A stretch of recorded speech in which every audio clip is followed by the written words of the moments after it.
ನನ್ನ ಹೆಸರು ಅನಿಲ್ ಅಂತ. ಸೊ ನಾವಿಲ್ಲಿ ಇವತ್ತು CPR ಅವೇರ್ನೆಸ್ ಅಂತ ಮಾಡ್ತಾ ಇದ್ವಿ. ಅಂದ್ರೆ ಹಾರ್ಟ್ ಅಟ್ಯಾಕ್ ಆದಾಗ ಮತ್ತೆ ಕಾರ್ಡಿಯಾಕ್ ಅರೆಸ್ಟ್ ಆದಾಗ ಅವ್ರಿಗೆ ಯಾವ ತರ ನಾವು ಫಸ್ಟ್ ಏಡ್ ಕೊಡ್ಬೋದು ಮನೆಯಲ್ಲಿ ಅನ್ನೋದ್ರ ಬಗ್ಗೆ. ಸೊ ಈಗ ಎಲ್ಲರೂ ಹೇಳ್ತಿರ್ತಾರೆ, ಈಗ ಕಾಮನ್ ಆಗಿ ಕೇಳ್ತಿರ್ತೀವಿ, ಹಾರ್ಟ್ ಅಟ್ಯಾಕ್ ಆಗಿ ಅಲ್ಲಿ ಡೆತ್ ಆದ್ರು, ಹಾರ್ಟ್ ಅಟ್ಯಾಕ್ ಆಗಿ ಇಲ್ಲಿ ಡೆತ್ ಆದ್ರು ಅಂತ. ಹೌದಲ್ವ? ಹಾರ್ಟ್ ಅಟ್ಯಾಕ್ ಆಗಿ ಡೆತ್ ಆಗ್ತಾರ ಅಥವಾ ಕಾರ್ಡಿಯಾಕ್ ಅರೆಸ್ಟ್ ಆಗಿ ಡೆತ್ ಆಗ್ತಾರ? ಅಂದ್ರೆ ಹಾರ್ಟ್ ಅಟ್ಯಾಕ್ ಅಂದ್ರೆ ಇನ್ನು ಜೀವ ಇರುತ್ತೆ, ಹಾರ್ಟ್ ಅಟ್ಯಾಕ್ ಅಂದ್ರೆ ಜೀವ ಇರುತ್ತೆ, ಆದ್ರೆ ಅವ್ರಿಗೆ ಸ್ವಲ್ಪ ಗುಣಲಕ್ಷಣಗಳು ಇರ್ತವೆ. ಅಂದ್ರೆ ಎದೆ ನೋವು, ಮತ್ತೆ ಬೆವರು ಬರುವಂತದ್ದು, ಮತ್ತೆ ಉಸಿರಾಟಕ್ಕೆ ತೊಂದರೆ ಆಗುವಂಥದ್ದು ಆಗ್ತಿರುತ್ತೆ. ಸೊ ಈ ತರ ಆದಾಗ ನಾವು ಮನೇಲಿ ಏನ್ ಮಾಡ್ಬೋದು? ಹಾರ್ಟ್ ಅಟ್ಯಾಕ್ ಅಂದ್ರೆ ಏನು? ಫಸ್ಟ್ ಹಾರ್ಟ್ ಬೀಟ್ ನಿಂತೋಗೋದು, ಹಾರ್ಟ್ ಬೀಟ್ ನಿಂತೋಗೋದು ಅದು ಕಾರ್ಡಿಯಾಕ್ ಅರೆಸ್ಟ್ ಅಂತೀವಿ. ಅಂದ್ರೆ ಹೃದಯ ಸ್ತಂಭನ ಅಂತೀವಿ ಕನ್ನಡದಲ್ಲಿ.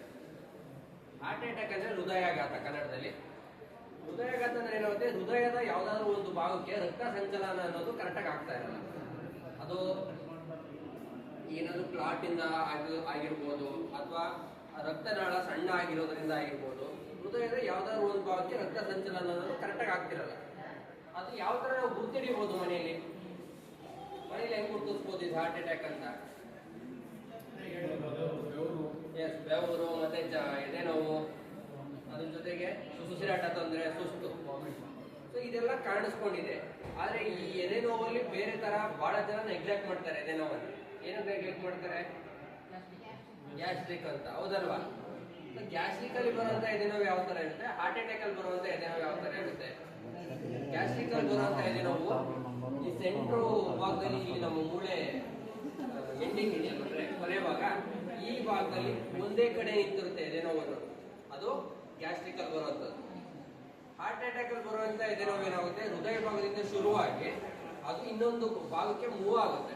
ಅಂದ್ರೆ ಭುಜದ ಭಾಗ ಆಗಿರ್ಬೋದು, ಈ ಕೈ ತೋಳಿನ ಭಾಗ ಆಗಿರ್ಬೋದು, ಕತ್ತಿನ ಭಾಗ, ದವಡೆ ಭಾಗ, ಈ ಭಾಗಗಳಿಗೆ ನೋವು ಇನ್ನೊಂದ್ ಕಡೆ, ಒಂದ್ ಕಡೆಯಿಂದ ಇನ್ನೊಂದ್ ಕಡೆಗೆ ಮೂವ್ ಆಗುತ್ತೆ.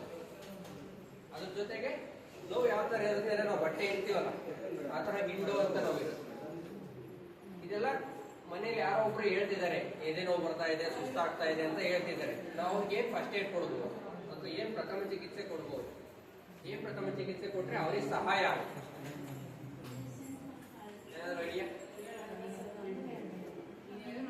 ಏನ್ ಮಾಡ್ಬೋದು ಅಂದ್ರೆ, ಮೊದಲನೇದು, ಯಾವುದೇ ಎಮರ್ಜೆನ್ಸಿ ಆಗಲಿ ಫಸ್ಟ್ ಜನ ಭಯ ಪಡ್ಕೋತಾರೆ. ಹೌದಲ್ವಾ? ಭಯ ಪಡ್ಕೋತಾರೆ ಅಂದ್ರೆ ಅವರು ಆತ್ಮಸ್ಥೈರ್ಯ ಅನ್ನೋದನ್ನ ಕಳ್ಕೊಂಡಿರ್ತಾರೆ. ಸೊ ನಾವು ಆ ಆತ್ಮಸ್ಥೈರ್ಯ ಅನ್ನೋದನ್ನ ವಾಪಸ್ ತುಂಬಬೇಕು. ಹೀಗೆ ಏನೂ ಆಗಲ್ಲ, ನಿಮ್ ಜೊತೆ ನಾವು ಇದ್ದೀವಿ, ಆರಾಮಾಗಿರು, ಹಾಸ್ಪಿಟಲ್ಗೆ ಹೋಗೋಣ, ಕರೆಕ್ಟ್ ಆಗಿರೋ ಟ್ರೀಟ್ಮೆಂಟ್ ತಗೊಳ್ಳೋಣ ಅಂತ ಅವ್ರನ್ನ ಸ್ವಲ್ಪ ಸಮಾಧಾನ ಪಡಿಸ್ಬೇಕು. ಅದು ಮೊದಲನೇದು. ಎರಡನೇದು, ಬೇರೆ ಯಾವುದೇ ಎಮರ್ಜೆನ್ಸಿ ಅಲ್ಲಿ ನಮ್ಮ ಕರ್ನಾಟಕದಲ್ಲಿ ಅಥವಾ ನಮ್ಮ ಇಂಡಿಯಾದಲ್ಲಿ ಏನ್ ಮಾಡ್ತಾರೆ? ನೀರು ಕುಡಿಸ್ತಾರೆ. ಹೌದಲ್ವಾ? ನೀರು ಕುಡಿಸ್ಬೋದಾ? ಕುಡಿಸ್ಬಾರ್ದು. ಯಾವುದೇ ಕಾರಣಕ್ಕೆ ತಿನ್ನೋದಕ್ಕೆ, ಕುಡಿಯೋದಕ್ಕೆ ಏನು ಕೊಡಬಾರ್ದು. ಮೂರನೇದು, ಈಗ ನಾನಿಲ್ಲಿ ಎದೆ ನೋವು ಅಂತ ಹೇಳ್ತಾ ಇದ್ದೀನಿ ಅಂದ್ರೆ ಅದೇ ಜಾಗದಲ್ಲಿ ಕೂರಿಸಿ ಮಲಗಿಸ್ಬೇಕು. ಏನು ಕೂರಿಸ್ಬೇಕು, ಯಾಕೆ ಮಲಗಿಸ್ಬಾರ್ದು ಅಂದ್ರೆ, ಕೂರಿಸಿದಾಗ ಉಸಿರಾಟ ಆಡ್ಲಿಕ್ಕೆ ಈಸಿ ಆಗುತ್ತೆ, ಮಲಗಿಸಿದಾಗ ಸ್ವಲ್ಪ ಕಷ್ಟ ಆಗುತ್ತೆ.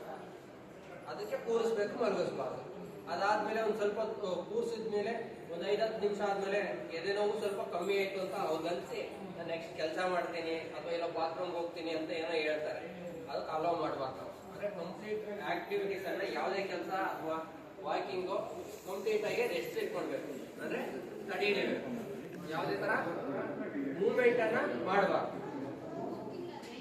ಏನು ಮೂವ್ಮೆಂಟ್ ಮಾಡಬಾರ್ದು ಅಂದ್ರೆ, ಯಾವಾಗ ಮೂವ್ಮೆಂಟ್ ಮಾಡಬೇಕು ಅಂತ ನಾವು ಟ್ರೈ ಮಾಡ್ತೀವಿ, ನಾವು ಮೂವ್ಮೆಂಟ್ ಮಾಡಬೇಕು ಅಂದ್ರೆ ನಮ್ಗೆ ಸ್ವಲ್ಪ ಶಕ್ತಿನ ಹಾಕ್ಬೇಕಾಗುತ್ತೆ, ಅಂದ್ರೆ ಸ್ವಲ್ಪ ಎನರ್ಜಿ ಹಾಕ್ಬೇಕಾಗುತ್ತೆ. ಎನರ್ಜಿ ಹಾಕ್ಬೇಕಂದ್ರೆ ನಮ್ಮ ಹಾರ್ಟ್ ಮೇಲೆ ಪ್ರೆಷರ್ ಜಾಸ್ತಿ ಬೀಳುತ್ತೆ. ಯಾವಾಗ ಬೇಕಾದ್ರೂ ಹಾರ್ಟ್ ತನ್ನ ಕೆಲಸ ಮಾಡೋದನ್ನ ನಿಲ್ಲಿಸಬಹುದು. ಆ ಒಂದು ಕಾರಣಕ್ಕೋಸ್ಕರ ನಾವು ಕಂಪ್ಲೀಟ್ ಆಗಿ ಅವ್ರನ್ನ ಒಂದ್ ಕಡೆ ಕೂರಿಸ್ಬೇಕು. ಯಾವುದೇ ಮೂವ್ಮೆಂಟ್ ಮಾಡಾಗಿ ಅನುವು ಮಾಡ್ಕೊಡ್ಬಾರ್ದು. ಎಷ್ಟು ಬೇಗ ಆಗುತ್ತೆ ಅಷ್ಟು ಬೇಗ ಆಂಬ್ಯುಲೆನ್ಸ್ ಫೋನ್ ಮಾಡಬೇಕು. ಇದಿಷ್ಟು ಹಾರ್ಟ್ ಅಟ್ಯಾಕ್ ಆಗುತ್ತೆ. ಇನ್ ಕೇಸ್ ನಾವು ಎಷ್ಟು ಹೇಳಿದ್ರು ಕೇಳಿಲ್ಲ, ವಾಶ್ರೂಮ್ಗೆ ಹೋದ್ರು ಅಥವಾ ಬಾತ್ರೂಮಿಗೆ ಹೋದ್ರು ಅಲ್ಲಿ ಇಕ್ಕಿದ್ದಂಗೆ ಕುಸಿದು ಬಿದ್ಬಿಟ್ರು, ಅದು ಕಾರ್ಡಿಯಾಕ್ ಅರೆಸ್ಟ್. ಅಂದ್ರೆ ಅವರ ಹೃದಯ ಮತ್ತೆ ಲಂಗ್ಸ್ ತನ್ನ ಕೆಲಸ ಮಾಡೋದನ್ನ ನಿಲ್ಸುತ್ತೆ. ಹೃದಯ ಮತ್ತೆ ಲಂಗ್ಸ್ ತನ್ನ ಕೆಲಸ ಮಾಡೋದು ನಿಲ್ಸುತ್ತೆ. ಅದನ್ನ ಹೆಂಗ್ ಗುರುತಿಸ್ಬೇಕು? ಮೊದಲು ಅವರು ಪ್ರಜ್ಞೆಲಿ ಇದಾರ ಇಲ್ಲ ಅಂತ ಚೆಕ್ ಮಾಡಬೇಕು. ಪ್ರಜ್ಞೆಲಿದ್ದಾರೆ ಇಲ್ಲ ಅಂತ ಚೆಕ್ ಮಾಡೋದಕ್ಕಿಂತ ಮುಂಚೆ ಅವ್ರು ನಾನು ಬಾತ್ರೂಮ್ ಅಂತ ಹೇಳಿದೆ, ಅವ್ರಿಗೆ ಅಲ್ಲಿ ನಾವು ಸೇಫ್ಟಿ ನೋಡ್ಬೇಕು. ಆ ಜಾಗದಲ್ಲಿ ನಾವು ಅವ್ರಿಗೆ ಫಸ್ಟ್ ಏಡ್ ಕೊಡ್ಬೋದಾ ಹೇಗೆ. ಸೊ ಅದನ್ನ ಒಂದ್ಸರಿ ಈಚೆಗೆ ಕರ್ಕೊಂಬಂದು ಅಂದ್ರೆ ಈಚೆಗೆ ಎತ್ಕೊಂಡ್ಬಂದು ಅವರ ರೆಸ್ಪಾನ್ಸ್ ಚೆಕ್ ಮಾಡ್ಬೇಕಂದ್ರೆ ಅವರು ಪ್ರಜ್ಞೆಲಿದ್ದಾರೆ ಇಲ್ಲ ಅಂತ. ಹೇಗೆ ಹತ್ರ ಕೂತ್ಕೊಂಡು ಭುಜದ ಮೇಲೆ ಬಡಿಬೇಕು, ಕಿವಿಲ್ ಕೂಗ್ಬೇಕು. ಹಲೋ ಅಣ್ಣ ಏನಾಯ್ತು, ಹಲೋ ಅಣ್ಣ ಏನಾಯ್ತು, ಅಲ್ಲ ಸರ್ ಏನಾಯ್ತು, ಆ ತರ ಭುಜದ ಮೇಲೆ ಬಡ್ದು ಕಿವಿಲ್ ಕೂಗ್ಬೇಕು. ಆ ಟೈಮಲ್ಲಿ ಏನಾದ್ರು ಕೈ ಕಾಲು ಮೂವ್ಮೆಂಟ್ ಮಾಡ್ತಾ ಇದಾರ ಅಂದ್ರೆ ಕೈ ಕಾಲು ಅಲ್ಗಾಡಿಸ್ತಾ ಇದಾರಾ, ಮುಗ್ದಾಗ ಏನಾದ್ರು ಎಕ್ಸ್ಪ್ರೆಷನ್ ಕೊಡ್ತಾ ಇದಾರಾ, ಅಥವಾ ಬಾಯಿನ ಏನಾದ್ರು ಸೌಂಡ್ ಮಾಡ್ತಾ ಇದಾರ ನೋಡ್ಬೇಕು. ಏನಾದ್ರು ಸೌಂಡ್ ಮಾಡ್ತಾ ಇದಾರೆ, ಎಕ್ಸ್ಪ್ರೆಷನ್ ಕೊಡ್ತಾ ಇದಾರೆ ಅಂದ್ರೆ ಅವರು ಕಂಪ್ಲೀಟ್ ಆಗಿ ಪ್ರಜ್ಞೆ ತಪ್ಪಿರೋಲ್ಲ, ಆದ್ರೆ ಅರ್ಧಂಬರ್ಧ ಪ್ರಜ್ಞೆ ಇರ್ತಾರೆ. ಅವರಿಗೆ CPR ಮಾಡೋ ಅವಶ್ಯಕತೆ ಇಲ್ಲ. ಬೇರೆ ಯಾವ್ದೋ ಕಾರಣದಿಂದ ಅವರು ಅನ್ಕಾನ್ಶಿಯಸ್ ಆಗಿದ್ದಾರೆ, ಕಾರ್ಡಿಯಾಕ್ ಅರೆಸ್ಟಿಂದ ಅಲ್ಲ. ಏನು ಮೂವ್ಮೆಂಟ್ ಮಾಡ್ತಾ ಇಲ್ಲ, ಏನು ಸೌಂಡ್ ಮಾಡ್ತಾ ಇಲ್ಲ, ಜೊತೆಗೆ ಏನು ಎಕ್ಸ್ಪ್ರೆಷನ್ ಕೊಡ್ತಾ ಇಲ್ಲ ಅಂದ್ರೆ ನಮಗೆ ಕನ್ಫರ್ಮ್ ಆಗುತ್ತೆ ಇವರು ಕಂಪ್ಲೀಟ್ ಆಗಿ ಪ್ರಜ್ಞೆ ತಪ್ಪಿದ್ದಾರೆ. ಇಮಿಡಿಯೇಟ್ ಆಗಿ ಏನ್ ಮಾಡ್ಬೇಕು, ಯಾರಿಗಾದ್ರೂ ಆಂಬ್ಯುಲೆನ್ಸ್ ಫೋನ್ ಮಾಡ್ಲಿಕ್ಕೆ ಕೇಳಬೇಕು. ಮನೇಲಾದ್ರೆ ಅಥವಾ ಹೊರಗಡೆ ಆದ್ರೆ ಅಥವಾ ಹಾಸ್ಪಿಟಲ್ ಆದ್ರೆ ಎಮರ್ಜೆನ್ಸಿ ಸಿಸ್ಟಮ್ ಅನ್ನ ಟೀಮ್ ಅನ್ನ ಆಕ್ಟಿವೇಟ್ ಮಾಡ್ತಾರೆ. ಹೊರಗಡೆ ಇದ್ದಾಗ ಆಂಬ್ಯುಲೆನ್ಸ್ ಫೋನ್ ಮಾಡಕ್ಕೆ ಕೇಳಬೇಕು. ಅದಾದ್ರ ಜೊತೆಗೆ ಅವರು ಉಸಿರಾಟ ಚೆಕ್ ಮಾಡ್ಬೇಕು, ಉಸಿರಾಡ್ತಾ ಇದಾರೆ ಇಲ್ಲ. ಹೇಗೆ ಹೆಂಗ್ ನೋಡ್ಬೋದು, ನಾವು ನಾರ್ಮಲ್ ಆಗಿ ಉಸಿರಾಟ ಹೆಂಗ್ ಚೆಕ್ ಮಾಡ್ಕೋಬಹುದು, ಅವ್ರು ಏನೇ ಉಪ್ಪುದ್ದಕ್ಕೂ ಆಗ್ತಾ ಇದೆಯಾ ಇಲ್ಲ, ಅಟ್ಲೀಸ್ಟ್ ಒಂದು 5 ಸೆಕೆಂಡ್ ಚೆಕ್ ಮಾಡಬೇಕು. 1001, 1002, 1003, 1004, 1005 ನನಗೆ 5 ಸೆಕೆಂಡ್ ಚೆಕ್ ಮಾಡಿದೆ, ಅವ್ರ ಎದೆ ಉಪ್ಪುದ್ದಕ್ಕೂ ಆಗ್ತಾ ಇದೆ. ಇಮಿಡಿಯೇಟ್ ಆಗಿ ನಾವು CPR ಅಂತ ಮಾಡಬೇಕು. CPR ಅಂದ್ರೆ ಕಾರ್ಡಿಯೋ ಪಲ್ಮನರಿ ರಿಸಸಿಟೇಷನ್ ಅಂತೀವಿ. ಕಾರ್ಡಿಯೋ ಅಂದ್ರೆ ಹಾರ್ಟ್, ಪಲ್ಮನರಿ ಅಂದ್ರೆ ಲಂಗ್ಸ್, ರಿಸಸಿಟೇಷನ್ ಅಂದ್ರೆ ಇದೆರಡೂ ತನ್ನ ಕೆಲಸನ ನಿಲ್ಸಿದಾವೆ, ನಾವು ರೀಸ್ಟಾರ್ಟ್ ಮಾಡಬೇಕು. ಯಾವ್ದ್ರ ಮುಖಾಂತರ ರೀಸ್ಟಾರ್ಟ್ ಮಾಡಬೇಕು ಅಂದ್ರೆ ಎದೆ ಮೇಲೆ ಒತ್ತೋದ್ರ ಮುಖಾಂತರ. ಸೊ ಈಗ ನಮ್ಮ ಹೃದಯ ಯಾವ ಭಾಗದಲ್ಲಿದೆ, ಎಡಗಡೆ ಇದೆಯಾ, ಸೆಂಟ್ರಲ್ ಇದೆಯಾ, ಬಲಗಡೆ ಇದೆಯಾ, ಎಡಭಾಗದಲ್ಲಿ ಸೆಂಟ್ರಲ್ ಇದೆ ನಮ್ಮ ಹೃದಯ, ಎಕ್ಸಾಕ್ಟ್ ಸೆಂಟ್ರಲ್ ಇದೆ, ಸ್ವಲ್ಪ ಎಡಭಾಗಕ್ಕಿದೆ. ಸೊ ಇವಾಗ ನಾವ್ ಎಲ್ಲಿ ಒತ್ತಬೇಕು, ಎದೆ ಮೇಲೆ ಒತ್ತಬೇಕಾದ್ರೆ ಸೆಂಟ್ರಲ್ ಒತ್ತಬೇಕು, ಹೌದಲ್ವಾ.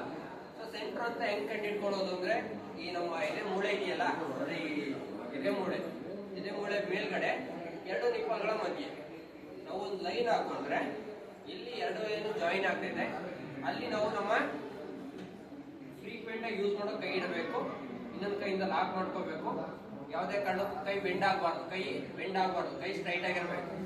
ಪೇಷಂಟ್ ಮೇಲೆ ಬಾಗಿ ಒತ್ತಲಿಕ್ಕೆ ಶುರು ಮಾಡಬೇಕು.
ಕಂಟಿನ್ಯೂಸ್ ಆಗಿ ಓದಬೇಕು ಅಂದ್ರೆ 1 ನಿಮಿಷಕ್ಕೆ 100ರಿಂದ 120 ಬಾರಿ ಓದಬೇಕು. ಅದಾದ್ಮೇಲೆ ಅವರು ಯಾರು ನಮಗೆ ಗೊತ್ತಿರೋರು, ನಮ್ಮ ಮನೆಯವರೇ ಅಥವಾ ಯಾರು ನಮಗೆ ಗೊತ್ತಿರೋರು ಆದ್ರೆ ಬಾಯಿಂದ ಬಾಯಿ ಉಸಿರು ಕೊಡ್ಬೋದು. ಯಾರೋ ಗೊತ್ತಿಲ್ಲ ಆದ್ರೂ ಅವ್ರ ಜೀವ ನಮ್ಗೆ ಉಳಿಸ್ಬೇಕು ಅನ್ನೋ ಒಂದು ಉದ್ದೇಶ ಇದೆ, ಆ ಟೈಮಲ್ಲಿ ಬಾಯಿಂದ ಬಾಯಿಗೆ ಉಸಿರು ಕೊಡೋ ಅವಶ್ಯಕತೆ ಏನಿಲ್ಲ, ಬರೀ ಎದೆ ಮೇಲೆ ಒತ್ತಿ ಸಾಕು. ಸೊ ಒತ್ತಬೇಕಾದ್ರೆ ಏನೇನೆಲ್ಲ ಫಾಲೋ ಮಾಡಬೇಕು ಅದು ಬಹಳ ಎಷ್ಟು ಆಳ ಹೋಗ್ಬೇಕು, ಅಟ್ಲೀಸ್ಟ್ 2 ಇಂಚ್ ಆಳ ಹೋಗ್ಲೇಬೇಕು. ದೊಡ್ಡವರಿಗೆ ಓದ್ತಾ ಇದೀವಿ ಅಂದ್ರೆ 2 ಇಂಚ್ ಏನಾಗಲ್ಲ. ಇನ್ ಕೇಸ್ ಏನಾದ್ರೂ ಮೂಳೆ ಮುರಿದೋದ್ರೂ ತೊಂದರೆ ಇಲ್ಲ, ಯಾಕಂದ್ರೆ 3 ರಿಂದ 4 ವಾರದಲ್ಲಿ ವಾಪಸ್ಸು ಗುಣ ಆಗುತ್ತೆ ಮೂಳೆ. ಅವ್ರು ಆಲ್ರೆಡಿ ಹೋಗುವಂತ ಸ್ಟೇಜ್ ಅಲ್ಲಿ ಇದ್ದಾರೆ, ಅವ್ರನ್ನ ನಾವು ಜೀವ ವಾಪಸ್ ತಗೊಂಡ್ಬರ್ಬೇಕು, ಅದು ನಮ್ಮ ಪ್ರಮುಖ ಉದ್ದೇಶ. 2 ಇಂಚ್ ಆಳ ಒತ್ತಬೇಕು. ಜೊತೆಗೆ 1 ನಿಮಿಷಕ್ಕೆ 100ರಿಂದ 120 ಬಾರಿ, ಅಂದ್ರೆ 1 ಸೆಕೆಂಡ್ಗೆ ಆಲ್ಮೋಸ್ಟ್ 2 ಸರಿ ಒತ್ತಬೇಕು. ಅದ್ರ ಜೊತೆಗೆ ಪ್ರತಿ ಸರಿ ಒತ್ತೋದಾಗ, ಈಗ ನಾನು 1 ಸರಿ ಒತ್ತಿದ್ದೀನಿ ಅಂದ್ರೆ ಅಲ್ಲೇ ಇಟ್ಕೊಂಡು ಈಗ ಅನ್ಬಾರ್ದು. ಅದ್ರ ಬದಲು ಏನ್ ಮಾಡ್ಬೇಕು, ಒತ್ತಿದ ಮೇಲೆ ಅದು ವಾಪಸ್ ನಾರ್ಮಲ್ ಆಗಿ ವಾಪಸ್ ಅದು ಪ್ಲೇಸಿಗೆ ವಾಪಸ್ ಬರಬೇಕು. ಏನಕ್ಕೆ ಬರಬೇಕು ಅಂದ್ರೆ, ನಾವು ಒತ್ತೋದಾಗ ಏನಾಗುತ್ತೆ, ಹೃದಯದಲ್ಲಿರುವಂತ ರಕ್ತ ಬ್ರೈನ್ಗೆ ಮತ್ತೆ ಬಾಡಿಗೆ ಸರ್ಕ್ಯುಲೇಟ್ ಆಗುತ್ತೆ. ಯಾವಾಗ ನಾವು ಅಲೋ ಮಾಡ್ತೀವಿ ವಾಪಸ್ ಹೃದಯಕ್ಕೆ ರಕ್ತ ಒಂದು ಸೇರ್ಕೊಳ್ಳುತ್ತೆ. ಆ ಒಂದು ಕಾರಣಕ್ಕೋಸ್ಕರ ಇಲ್ಲಿ ಏನ್ ಮಾಡ್ತಾ ಇದೀವಿ, ಹೃದಯ ನಾರ್ಮಲ್ ಆಗಿ ಏನ್ ಕೆಲಸ ಮಾಡುತ್ತೆ ಆ ಕೆಲಸನ ಹೊರಗಡೆಯಿಂದ ಮಾಡ್ತಾ ಇದ್ದೀವಿ. ಅದಕ್ಕೋಸ್ಕರ ಅದು ವಾಪಸ್ ನಾರ್ಮಲ್ ಪೊಸಿಷನ್ ಬರ್ಲಿಕ್ಕೆ ನಾವು ಅಲೋ ಮಾಡಬೇಕು. ಇದೇ ರೀತಿ ಕಂಟಿನ್ಯೂಸ್ ಆಗಿ ಆಂಬುಲೆನ್ಸ್ ಬರೋವರೆಗೂ ಮಾಡಬೇಕು, ಅಥವಾ ನಾವು ಹಾಸ್ಪಿಟಲ್ ರೀಚ್ ಆಗೋವರೆಗೂ ಮಾಡಬೇಕು, ಅಥವಾ ಯಾರು ಇಲ್ಲ ನಾವು ಒಬ್ಬರೇ ಇದೀವಿ ಮನೆಯಲ್ಲಿ ಅಥವಾ ಎಲ್ಲ ಪಬ್ಲಿಕ್ ಪ್ಲೇಸ್ಗಳಲ್ಲಿ ನಮಗೆ ಸುಸ್ತಾಗೋವರೆಗೂ ಮಾಡಬೇಕು. ಯಾಕಂದ್ರೆ ಒಬ್ಬ ಆರೋಗ್ಯವಂತ ಮನುಷ್ಯ ನಮ್ಮ ಇಂಡಿಯಾದಲ್ಲಿ ಮ್ಯಾಕ್ಸಿಮಮ್ 4ರಿಂದ 6 ನಿಮಿಷ ಕಂಟಿನ್ಯೂಸ್ CPR ಕೊಡ್ಬೇಕು. ಅದ್ರ ಮೇಲೆ ಕೊಡ್ಲಿಕ್ಕೆ ಹೋದ್ರೆ ಏನಾಗುತ್ತೆ, ನಮಗೆ ತೊಂದರೆ ಆಗುವಂತ ಚಾನ್ಸಸ್ ಜಾಸ್ತಿ ಇರುತ್ತೆ. ಅದಕ್ಕೋಸ್ಕರ ಯಾವಾಗ ನಿಮ್ಗೆ ಸುಸ್ತಾಗಿದೆ, ನಾನು 2 ಇಂಚ್ ಆಳ ಹೊತ್ತಕ್ಕೆ ಆಗ್ತಾ ಇಲ್ಲ ನಿಮ್ಗೆ ಅನ್ಸುತ್ತೆ, ಅವಾಗ ನೀವು ನಿಲ್ಲಿಸ್ಬೋದು. ಯಾಕಂದ್ರೆ ನಿಮ್ಮ ಜೀವನ ರಿಸ್ಕ್ ಅಲ್ಲಿ ತಳ್ಳುವಂತ ಅವಶ್ಯಕತೆ ಬೇಡ. ಏನೋ ಟ್ರೈ ಮಾಡಿದ್ರಿ, ಆಗ್ತಾ ಇಲ್ಲ, ಅದೇ ನಿಮಗೆ ಸುಸ್ತಾಗ್ತಾ ಇದೆ, ಕೊಡ್ಲಿಕ್ಕೆ ಆಗ್ತಾ ಇಲ್ಲ, ಯಾರಾದ್ರೂ ಸಹಾಯಕ್ಕಿದ್ರೆ ಅವರನ್ನ ಕರೆದು ಈ ತರ ಎದೆ ಮೇಲೆ ಒತ್ತಿ ಅಂತ ಹೇಳಿ. ಯಾರು ಸಹಾಯಕ್ಕಿಲ್ವಾ, ನೀವು ನಿಲ್ಲಿಸ್ಬೋದು. ಹೇಗೆ ಸರ್ ಪಬ್ಲಿಕ್ ಪ್ಲೇಸ್ ಗಳಲ್ಲಿ ಏನಾದ್ರು ಮಾಡ್ಲಿಕ್ಕೆ ಹೋದ್ರೆ ಭಯ ಸರ್, ಏನಾದ್ರು ಕೇಸ್ ಆದ್ರೆ ಅನ್ನೋದೊಂದು ಇರುತ್ತೆ, ಹೌದಲ್ವಾ? ಅದಕ್ಕೆ 2016ರಲ್ಲಿ ಸುಪ್ರೀಂ ಕೋರ್ಟ್ ಒಂದು ಕಾನೂನನ್ನು ತಂದಿದೆ. ಅದು ಗುಡ್ ಸಮರಿಟನ್ ಲಾ ಅಂತ ಇದೆ. ಆ ಕಾನೂನುಗಳ ಅಂಡರ್ ಅಲ್ಲಿ ಈ ಫಸ್ಟ್ ಏಡ್ ಕೊಡೋದು ಬಹಳ ಹೆಲ್ಪ್ ಆಗುತ್ತೆ. ಫಸ್ಟ್ ಏಡ್ ಕೊಡೋರಿಗೆ ಯಾವುದೇ ತರಹದ ಪೊಲೀಸ್ ಕೇಸ್ ಮಾಡೋಗಿಲ್ಲ. ಮತ್ತೆ ಈ ಒಂದ್ಸರಿ ಕರ್ಕೊಂಡೋಗಿ ಏನಾದ್ರು ಹಾಸ್ಪಿಟಲ್ಗೆ ಅಡ್ಮಿಟ್ ಮಾಡಿದ್ರಿ, ಹಾಸ್ಪಿಟಲ್ ಅಲ್ಲಿ ಯಾವುದೇ ತರ ಬಿಲ್ ಪೇಮೆಂಟ್ ಮಾಡೋ ಆಗಿಲ್ಲ. ಮತ್ತೆ ಮತ್ತೆ ಪೊಲೀಸ್ ಸ್ಟೇಷನ್ಗೆ ಕಳಿಸ್ತಾರೆ ಅನ್ನೋ ಭಯ ಇರುತ್ತೆ. ಆ ತರ ಮತ್ತೆ ಪೊಲೀಸ್ ಸ್ಟೇಷನ್ಗೆ ಅವರೆಲ್ಲ ಕರ್ಸೋಗಿಲ್ಲ. ಅದ ಈ ಕಾನೂನು ಅಂಡರ್ ಅಲ್ಲಿ ನೀವು ಸೇಫ್ ಆಗಿರ್ತೀರ. ಯಾರಿಗೆ ಬೇಕಾದ್ರೂ ನೀವು ಫಸ್ಟ್ ಏಡ್ ಕೊಡಬಹುದು. ಸೊ ಇದಿಷ್ಟು CPR ಮತ್ತೆ ಹಾರ್ಟ್ ಅಟ್ಯಾಕ್. ಏನಾದ್ರು ತಿಳ್ಕೊಂಡ್ರ ಹಾರ್ಟ್ ಅಟ್ಯಾಕ್ ಅಂದ್ರೆ ಏನು, CPR ಅಂದ್ರೆ ಏನು? ಯಾರಿಗಾದ್ರೂ ಅಗತ್ಯ ಇರೋರಿಗೆ ಸಹಾಯ ಮಾಡ್ತೀರಾ? CPR